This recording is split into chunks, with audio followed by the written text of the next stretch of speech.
Hello, you guys. It's your boy Josh Vision. I'm here to bring to you once again my Empire Season 3, Episode 2 review. And the episode was entitled Sins That Amend. So, in this episode, there was a lot of things that happened, but it wasn't nearly as much as the previous episode. So, in this episode, for one, we find out that Tyreek's mother is really the one that has, she's the reason behind Tyreek's vendetta against Lucius, his jealousy towards Lucius.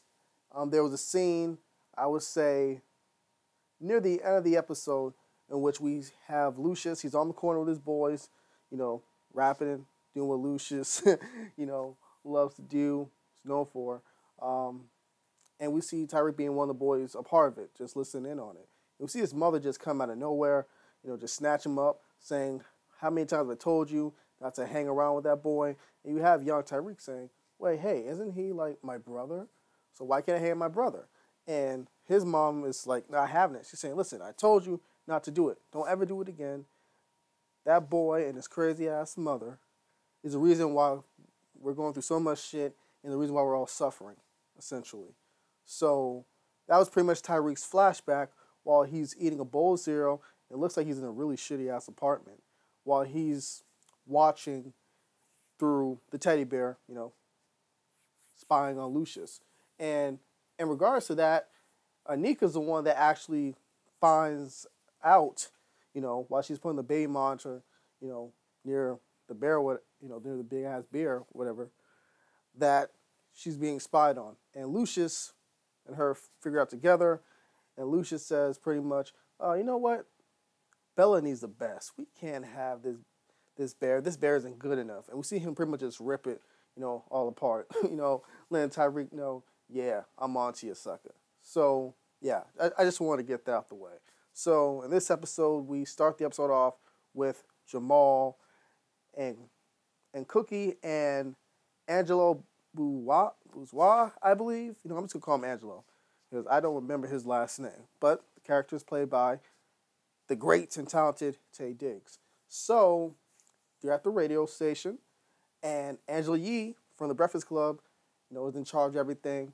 And apparently they're supposed to talk about hip-hop violence. And we have Jamal essentially saying that it wasn't Frida's fault, even though she shot me, it wasn't her fault, Frida's the one that's truly, the victim in the situation. And Angela's like, okay, how is she the victim? Did she not shoot you? And Jamal reiterates, listen, look at her environment. Her environment is the reason why she acts the way she is. That's not really Frida. It's just her. She's a product of the environment. But this is when Angelo, steps in. And he's all like, listen, man, who put the gun in her hand? She's the one that had the gun. She was the one that had the gun in the first place that shot you. And what else do they talk about? I think also from that conversation, he also says there's no shame in admitting you have PTSD. And Jamal's like, listen, man, I don't think you're a doctor, so I think you should pretty much stand your lines. So they go further to the whole Frida thing, in which Angelo says, see, Jamal, this is the type of talking that the type of talk that holds us down. We have so many people saying, well, it comes in regards to black people that, oh, it's the environment, it's a product. No, that's just marginalizing us. You know what I say we should do? Only through education and opportunity that we can strive. And he pretty much says that us as black people, that we use pretty much our environment too much as an excuse, and that we can achieve much more than we think. We just, in a way, we hold ourselves back. Well, that's what I got from what Angelo was saying. So I believe Angelo says that he has this youth program called Woke, and it pretty much personifies, it pretty much headlines with the things he said about opportunity and education, that he would like for Jamal to come see them, interact and all that stuff. And Jamal says yes, and Cookie isn't all about that. Cookie's like, nah, we can't do that. So after the meeting, we have Cookie just pissed off. Cookie's like, God damn it, Jamal. He said, that dude doesn't know what he's talking about with his little bougie ass. He don't know street if it shot him in the ass. And Jamal's like, well, you know what? He's actually making some sense with his points.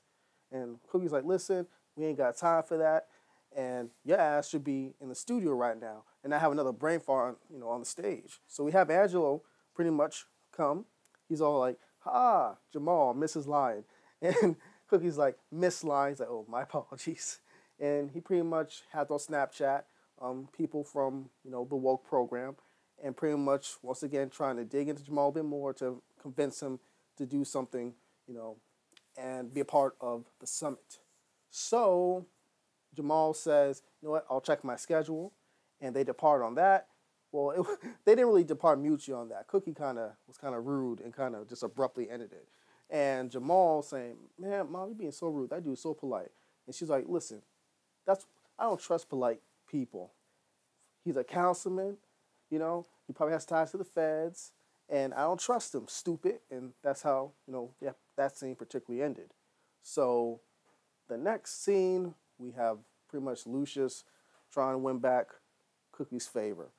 We see him give her so many things, including like a really fucking huge lion statue, some pearls, and a golden gun. And it got to the point, I believe, the next scene after, in which Cookie's like, listen, while you give me all this, I can buy all of it. We're over. Just deal with that. And Lucius like, okay, you're right. And Cookie's like, remember, I handle the music, you handle the finance, and keep in mind, she says, my 3 boys. And that's it. That's all. No more no more of the bullshit. So I believe after that, we get more into detail about the Empire streaming thing, in which Lucius like, we need content, okay? We need to get Jamal's ass. I think he mentioned about either bringing Jamal in or to sort of go over the cover art for his Black and White album. But Cookie's like, wait, Jamal doesn't want to do the Black and White album. He doesn't want to do anything. He's not ready to do anything in regards to that as of now. And Lucius like, listen, I need content, okay, for the stream, for our company, okay? You need to tell Jamal to get off his little Justin Bieber high horse, fainting on stage and shit, and let's get some content. And Cookie's like, wait, I got some content for you. V's about to release a single. Tiana's about to be done with her album. I believe she said by the end of the month. And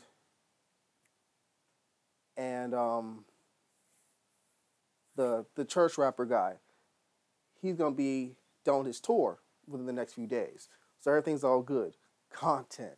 Lucia's all saying, yeah, see, that's why we made such a great team. And once again, Cookie's like, I'm not going through this shit. And she just leaves. And I believe she calls Lucius Felicia. Like, y'all say bye, Felicia? She said, bye, Felicius. It was just hilarious. And Lucius, parting words, before the scene's over, he sort of puts, like, I believe the white pearls sort of like on the lion's head and says, they're all coming around. So the next scene, we have Nessa, Shine, and Hakeem. And we see Lucius pretty much trying to convince Nessa that she doesn't need, she should expand her horizons, that she shouldn't just be totally want to work with, Hakeem and Shine. And I believe he also once again, always saw Hakeem, rather in public or private, especially in public, saying, my son has a few responsibilities he has to do, like being a father to his daughter Bella. And we notice how Shine is really like taking the sense. So I don't know if Lucius is doing this, just to be a dick to Hakeem, or he's doing this in a way to sort of make Shine be even more opposed to a possible Hakeem and Nessa relationship. So after that, we have Hakeem and Nessa in the studio, and they just have really fucking, great chemistry. I could say that out of all Hakeem's women that he's had, she's probably had, I wouldn't say she has as much chemistry with him as him and Tiana, but, it's pretty damn close. You could tell it's not forced. It's really like relaxed and just awesome. And you could tell they're really feeling each other. They want to smash them boots in the bed, whatever. But obviously, Shine is kind of the roadblock, the wall of China, to that happening. Especially in the next scene in which Hakeem and Sean talking about like what to do with the distortions, the bass, how to make the song more like go off the page and shit.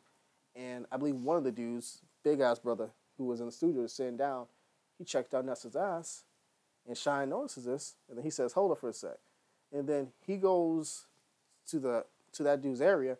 He makes it seem like he's not even noticing the guy, or whatever. Next thing you know, bam, KO shot, saying, "What the hell is wrong with you?" You know what I mean? And Nessa notices this shit, and she's like in fear and shit, and Hakeem just looking like, "Damn, I gotta deal with this crazy motherfucker.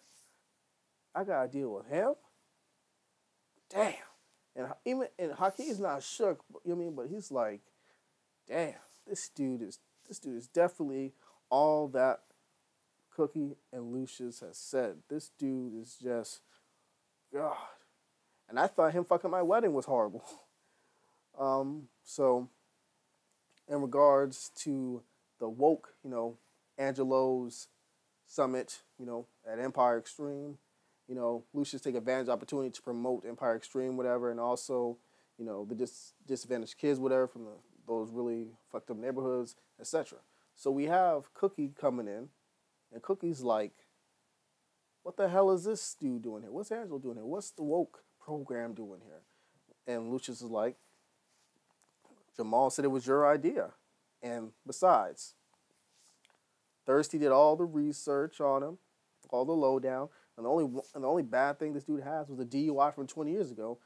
But his parents, his influential parents, aka Jack and Jill, sort of got him away, like sort of helped solve that issue, threw that shit away, and that's about it. We'll slap on the wrist, bada bing, bada boom." So Cookie at this point just enraged, and she pretty much tells this dude off, in her famous Cookie epicness. She says pretty much that, "Listen, you don't know anything about these children from these environments. It's easy for you to say, well, to just have a solution for everything, all these problems. It's like, listen, you grew up in a bougie-ass house, bougie-ass parents, bougie-ass environment, your little high horse, while these kids pretty much, don't have any real opportunities. And if they fuck up, they don't have anyone to hold their hand like your parents did, or any other influential people's parents do, or vice versa." You know what I mean? When you get a DUI, for drinking, they don't have that. And then she goes in even more. Then she just bounces, and everyone is just like usual. When Cookie is, you can't, Cookie's just Cookie's something. And I believe Jamal said at one point, after that, Jamal's like, "Damn, I never see her go off on anyone like that except for you, Dad." And then when Lucius peeps that, Lucius is like, "Damn," that just look on Lucius' face, it was like, this dude's a threat.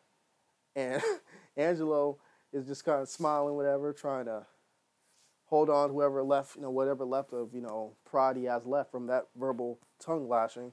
And him and Jamal just start speaking to each other. So I believe later in the episode, we have the summit meeting. Not summit meeting, pretty much the little performance, whatever, from Woke, the program, from the kid Zane. And the kid's really nice. I feel as though he might be a future regular on the show. He seemed like he'd be an interesting character to tackle, especially as you get older. But anywho, we have Angelo apologizing to Cookie, having a change of view on his previous comments about us as blacks, saying that essentially that we could be so much better if we stop, in his words in the earlier part of the episode, making excuses and start going for education, focus on education opportunity. He pretty much says that, you know what, I said something earlier about victims, about us being victims of whatever, saying that primarily that I changed that. Survivor. Jamal line, you are a survivor. You wasn't a victim. And all these kids over here, you guys are survivors. And that maybe my wording and my perspective wasn't the right way to go about it, or the right way to solve the problem in the first place. So from that, we have Cookie, loudmouth assistant, say, "You know what? I know you hate the guy, but he's fine." And we see Cookie's eyes start to, glitter a bit. Seem like she's feeling him, whatever. And I believe Lucia notices this ASAP. So Lucius goes up on stage and he tries to convince Jamal to perform in front of everybody, knowing that Jamal has PTSD from the Frida shooting. So Jamal pretty much can't do it. He just leaves the area, and he's having yet again another PTSD moment, panic attack. And Lucius, while Cookie's trying to attend to him, Lucius is just walking calmly saying, listen, boy, sometimes you got to face your problems in order to fix them. Just like an asshole. The asshole, Lucius Lyon. So, Jamal essentially admits, you're right, you want me a minute? I'm scared. And then Lucius looks at Cookie, and Cookie just like, fuck, you were right.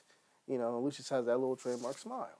So, after that, we have this scene in which Cookie and Lucius are reflecting on their youth.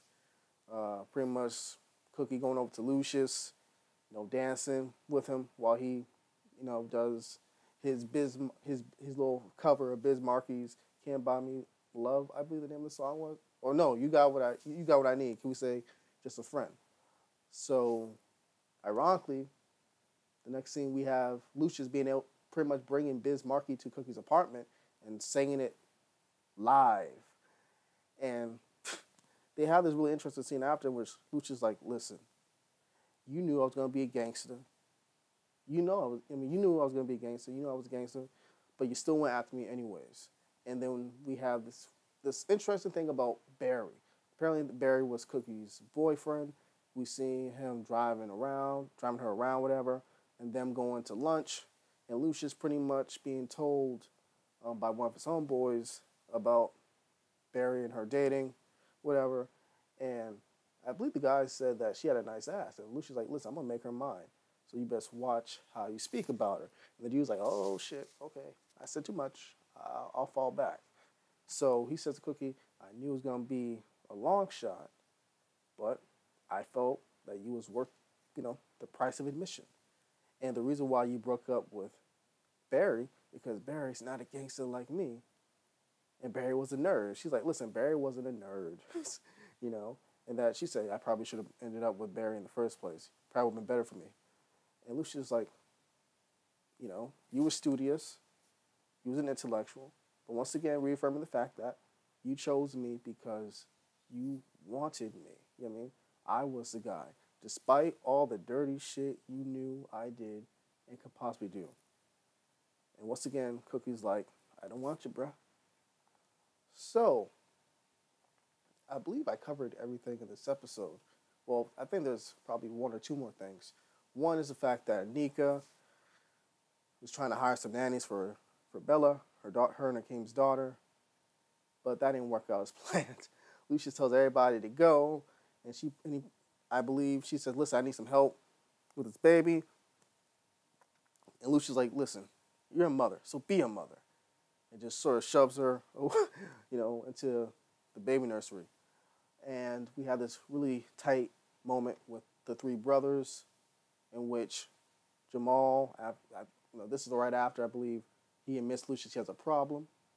He can't say anymore due to the PTSD and the panic attacks. Which the brothers are like, you know what? I believe Andre took charge in this scene. He's like, listen, we may all have, problems, but we got each other.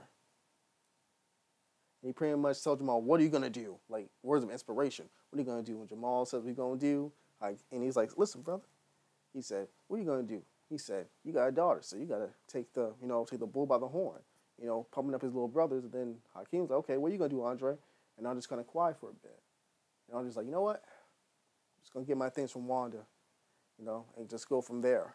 So we have this really true-to-life scene in which Andre's coming from the apartment that him and Wanda used to live in. And these two policemen, white policemen, sort of walk up to him. And he's like, oh, where you going, homeboy? He's like, I just brought my stuff from the apartment.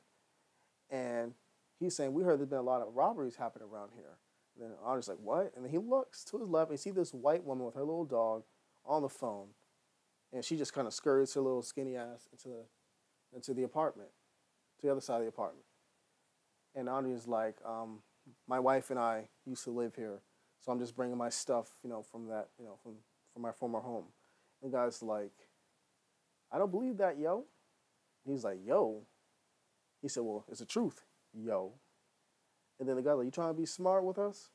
And then he's all looking at them like, what are these, why are you guys even here? And they ask him, do you have any ID?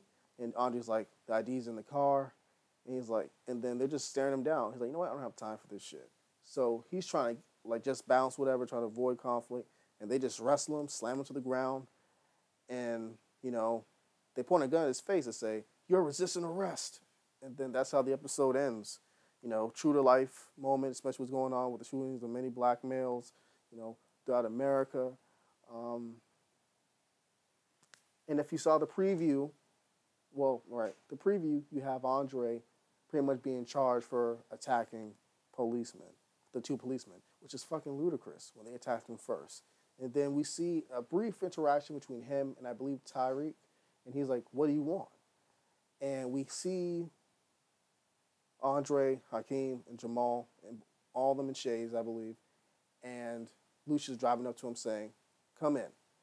And we see Mariah Carey's in the studio. So it seems like her and Jamal are going to work together as a way of Jamal getting over, his PTSD and his panic attack, or at least one form, or at least one step in the right direction. So we see Lucius and Cookie pretty much saying to Lucius, so, okay, you want to play? So let's play.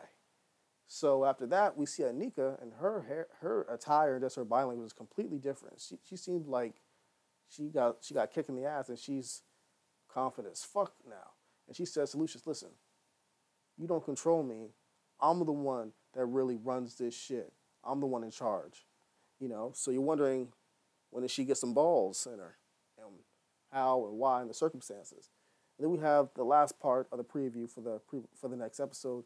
It appears as if Cookie and Angelo have gone on a date, and Angelo tries to kiss Cookie, and Cookie's like, hold up. And Angelo laughs, and he's like, you know what? I'm going to get that kiss at some point. And Cookie just sort of smiles. So it seems as though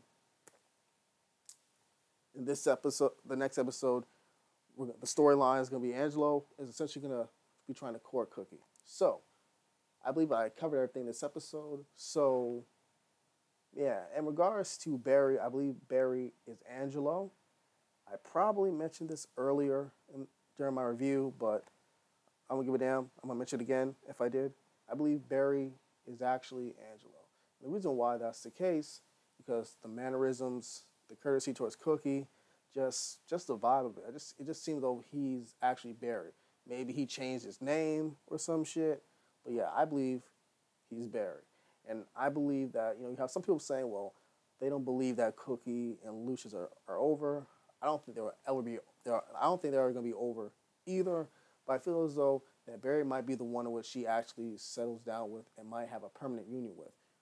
I feel as though her and Lucius are always going to have the passions. They may have a few, they may have some passionate moments where they might bang each other, whatever. But I just feel as though her and Lucius are done, and they should be done. I think just storyline wise, it should be done, because even when they're together, despite all the pauses that come along with it, whatever, that ship has sailed. Sort of like as Cookie's been saying. Yeah. So besides that, I believe that's all I have to say in regards to this week's episode, and in regards to next week. I might do a video more in depth about the previous next week's episode. But yeah, thank you guys for listening. This is your boy Josh Vision. Like the video if you can. Subscribe to my channel if you can. Write some comments down below. And once again, this is Josh Vision. Adios.